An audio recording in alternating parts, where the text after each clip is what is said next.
Relance de la filière coco au Togo, plan de développement ou leurre bien orchestré.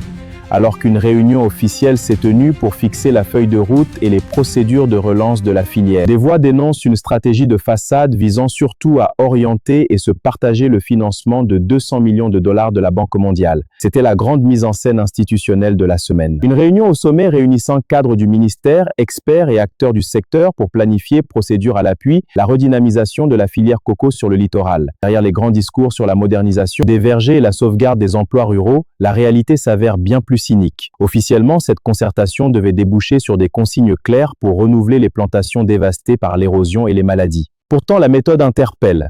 Les producteurs du littoral assistent depuis des années à ce balai d'ateliers techniques et de comités de pilotage qui se succèdent sans jamais se traduire par des actions concrètes sur leurs parcelles. Cette énième rencontre sur les procédures à suivre ressemble à s'y méprendre à de l'agitation administrative préalable conçue pour justifier des lignes budgétaires plutôt que pour résoudre les problèmes réels du terrain. 200 millions de dollars.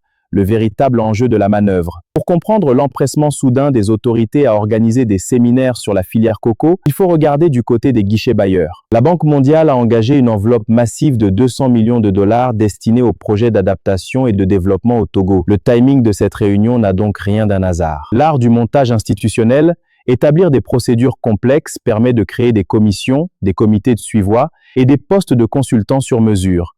Le partage de la manne suit ensuite. Sous couvert d'appui à l'agriculture, ce vernis administratif sert avant tout à organiser le partage des fonds entre réseaux d'influence et départements ministériels. L'abandon du terrain demeure une réalité persistante. Pendant que les enveloppes se négocient dans les cabinets, les planteurs côtiers continuent de voir leurs arbres mourir sans recevoir la moindre indemnisation ni les plans promis.